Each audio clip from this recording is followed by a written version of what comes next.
क्या आपको पता है कि इंडिया दुनिया का 4th biggest carbon dioxide emitter है after China, USA and the European Union. इस क्लाइमेट क्राइसिस से डील करने के लिए दुनिया के सभी बड़े देशों ने स्टेप्स लेना शुरू कर दिया है। इंडिया ने भी 2070 तक अपने कार्बन एमिशंस को नेट जीरो बनाने का प्रॉमिस किया है। एज पर द गवर्नमेंट, अपने देश की 50% एनर्जी रिक्वायरमेंट्स 2030 तक रिन्यूएबल रिसोर्सेज से पूरी की जाएगी। पीएम नरेंद्र मोदी ने प्रोजेक्टेड कार्बन एमिशंस को 2030 तक 1 बिलियन टन्स से कम करने का वादा किया है। इस प्लेज को फुलफिल करने के लिए हाइड्रो पावर यूटिलिटीज को बढ़ावा दिया जाएगा। So how can you contribute by investing in sustainable energy? ये हम आपको इस वीडियो में बताएंगे। आगे जाने से पहले चैनल को जरूर सब्सक्राइब करें।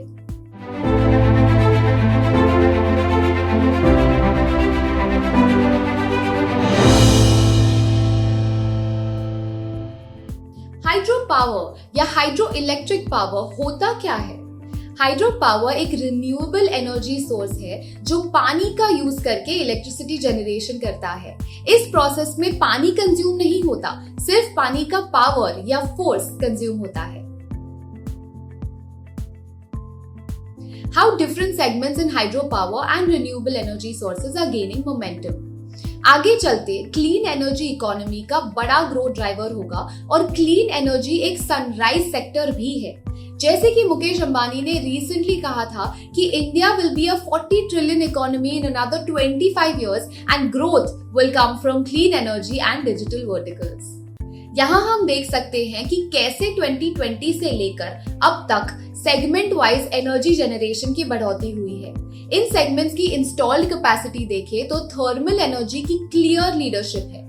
कन्वेंशनल थर्मल एनर्जी ऐसी एनर्जी है जो किसी सब्सटेंस को हीट करके बनाई जाती है, जैसे कि कोल, जो इंडिया में 58% एनर्जी जनरेट करता है। ग्रोथ वाइज देखें तो renewable energy sources year on year 15% बढ़े हैं। रिन्यूएबल एनर्जी सोर्सेज के कुछ कॉमन टाइप्स हैं, जैसे solar energy, wind energy, hydro power और biomass energy. Segment wise energy generation mix. इस पाई चार्ट से हमें पता चलता है कि एनर्जी जनरेशन सोर्सेज में थर्मल एनर्जी का मैक्सिमम कंट्रीब्यूशन है। इसके बाद 29% पर है रिन्यूएबल एनर्जी सोर्सेज और हाइड्रो पावर है 11.5% पर। Benefits of hydropower. Intergovernmental Panel on Climate Change यानी IPCC के हिसाब से सारे अवेलेबल इलेक्ट्रिसिटी रिसोर्सेज में से हाइड्रो पावर सबसे क्लीनेस्ट ऑप्शन है, क्योंकि इसका पर kilowatt hour life cycle carbon dioxide emission सबसे लोएस्ट है। ये कोल और गैस फायर्ड प्लांट से जनरेट की गई इलेक्ट्रिसिटी के कंपैरिजन में काफी चीपर ऑप्शन है। ये फ्रीक्वेंसी फ्लक्चुएशंस के लॉसेस को भी कम कर सकता है। World over 4,500 terawatt hours of hydropower was generated in 2020. Hydropower supplies at least 50% of electricity production in 66 countries and at least 90% in 24 countries. The hydropower potential of India is around 1,48,701 megawatts and 60% load factor. It can meet the demand of about 84,000 megawatts. About 19.9% of hydropower potential has been exploited in India. Now let's talk about which companies will benefit from the growth in hydropower segment. Indian government के hydro power push के चलते कई सारी electricity generation companies को फायदा हो सकता है। आइए देखते हैं इनमें से टॉप 3 कंपनीज की कुछ खास details. National hydro electric power corporation, that is NHPC। NHPC limited government of India owned company है जो 1975 में as a private company establish हुई थी। 1986 में ये पब्लिक लिमिटेड कंपनी बन गई। ये देश की hydro electric power development sector में से सबसे बड़ी कंपनी है। NHPC ने अगस्त 22 में हिमाचल प्रदेश गवर्नमेंट के साथ एक पैक्ट किया, जिसमें company 500 megawatt दुगर hydro electric power का इंप्लीमेंटेशन करेगी।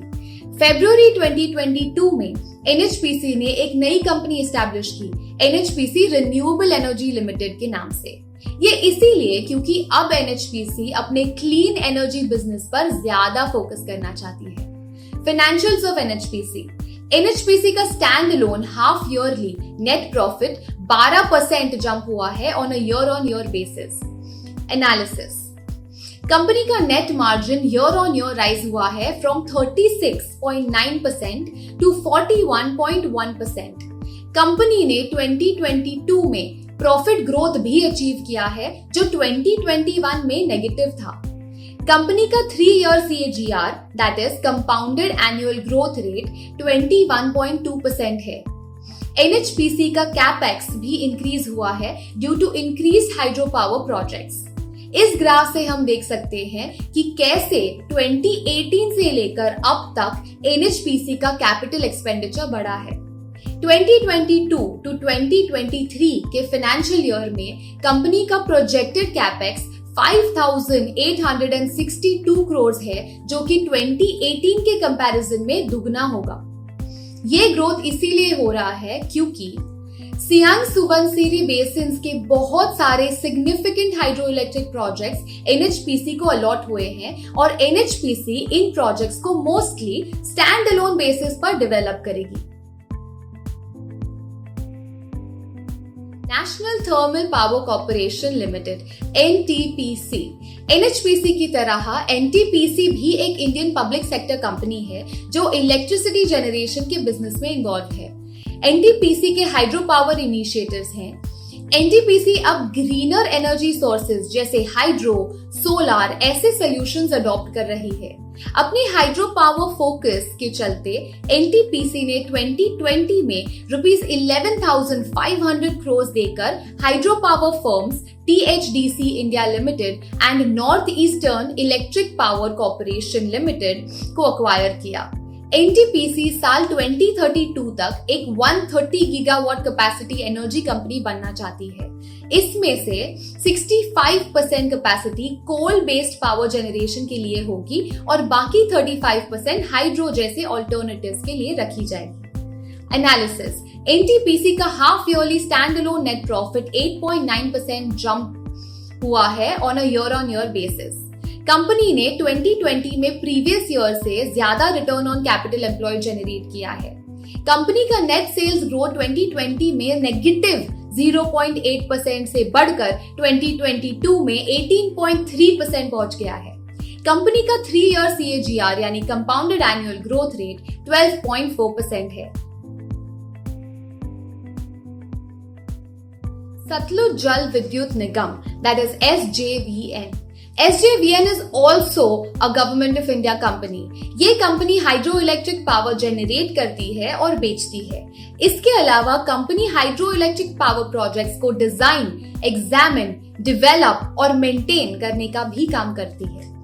कंपनी के hydro electric power projects in जगहों पर लोकेटेड है: हिमाचल प्रदेश, उत्तराखंड, अरुणाचल प्रदेश, नेपाल एंड भूटान।